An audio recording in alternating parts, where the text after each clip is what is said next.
landscape to Valverde Ford is today not much different than it was in 1862.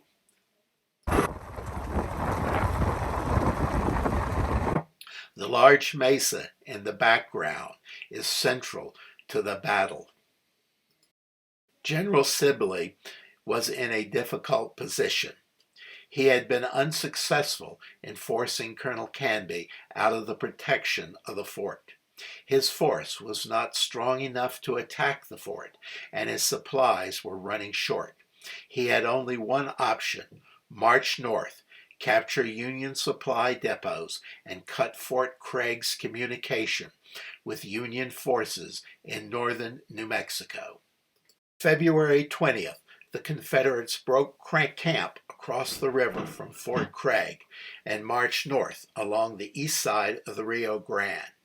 Canby, believing Sibley was attempting to occupy Mesa Condrero, where he could place guns to bombard Fort Craig, sent a force to prevent the Confederates from occupying the mesa.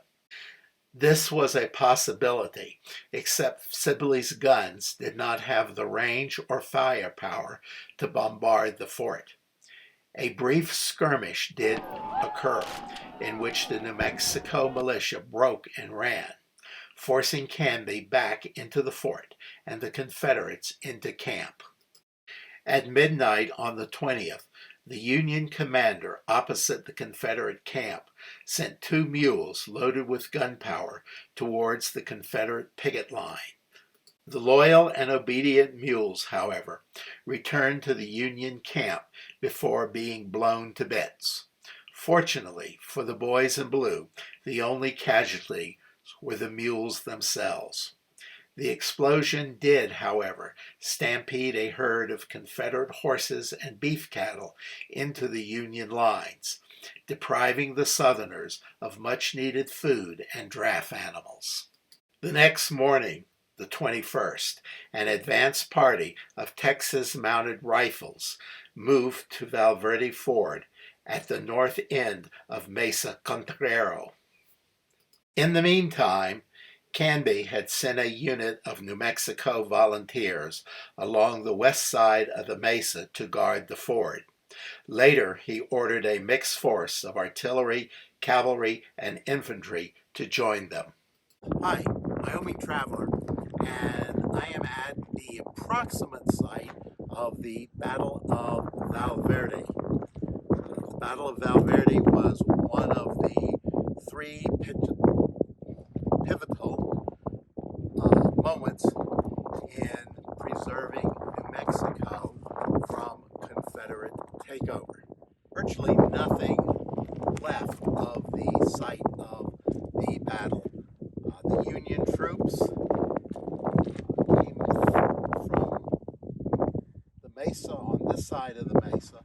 The Confederates were on the other side of the mesa. And the 2 forces met somewhere south of that little knoll that's in the background. And the Rio Grande River has completely wiped out any trace of the battlefield. It's flooded numerous times since 1862. So you couldn't find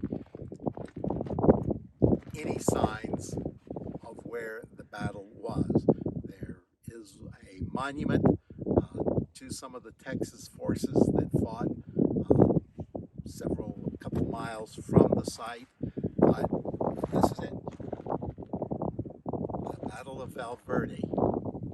This aerial view pictures the movement of the 2 forces on the 20th and 21st of February. This is the area today, noting the location of Fort Craig, the Confederate camp, and the battle area, which is marked in red. The Union commander of the shadowing force ordered his cavalry ahead to the fort. At 0800, the Confederate advance reached the ford and found the New Mexico troops in a group of trees on the east side of the river, just south of their position. They quickly attacked. Realizing they were outnumbered, the Confederates fell back to an old riverbed and called for reinforcements. Union forces were also receiving reinforcements. Colonel Canby, realizing that the ford was General Sibley's true objective, withdrew his troops from the east side of the Rio Grande and hurried them to the ford. He too went to the ford, arriving at noon, and assumed command.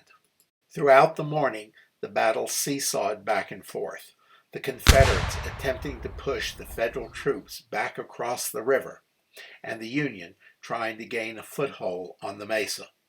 Neither side was gaining an advantage. By mid-afternoon, however, the better armed Union forces were making headway.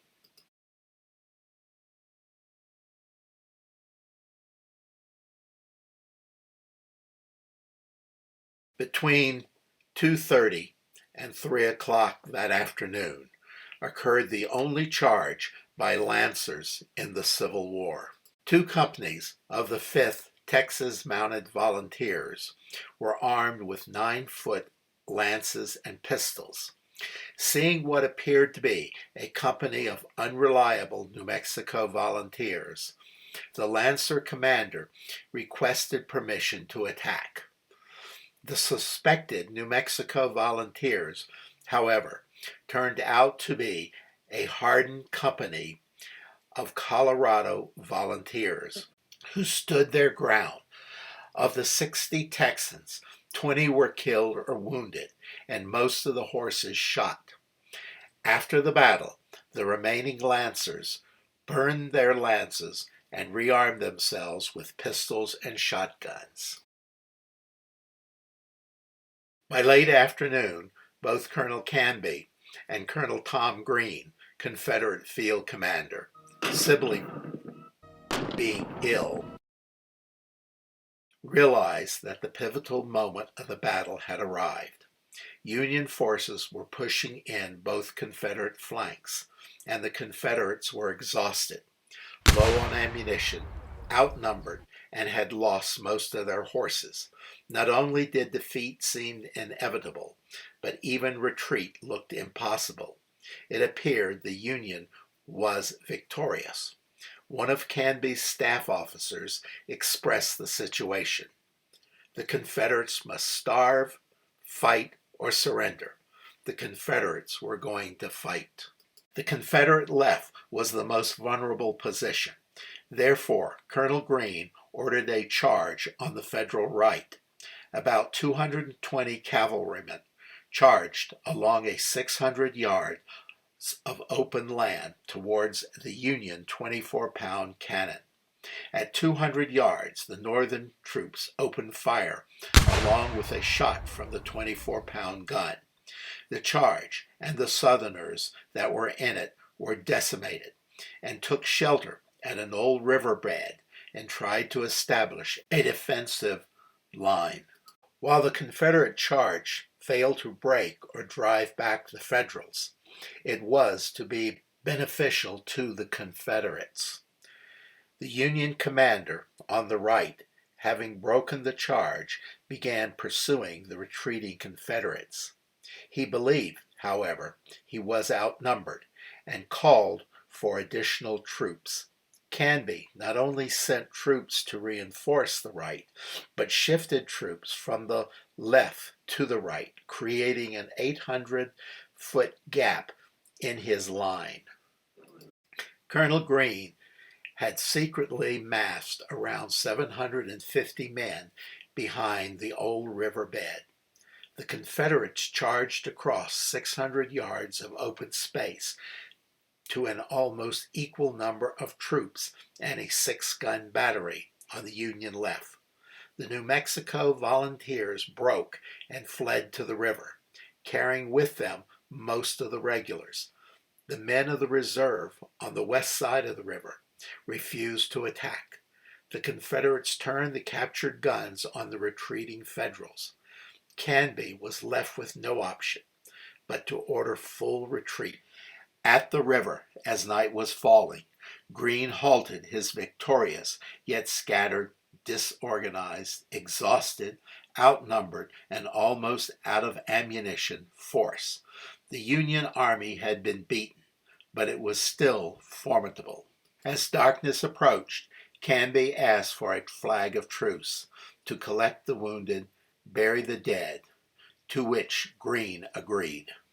The Army of New Mexico, made up of Texas farm boys, armed with shotguns, outnumbered, and led by amateurs, had defeated an army of mostly U.S. regulars who were well trained, well equipped, and led by professional West Point officers. Confederates were victorious, but in a desperate situation. The Army had only 3 days of supplies and lacked the strength to capture Fort Craig. The supplies at Macilla were exhausted, so they could not return south. General Sibley had only one alternative. No matter the problems and the risk, the Army of New Mexico had to march north. Thank you for watching this video, and if you like it, please hit the like button and subscribe.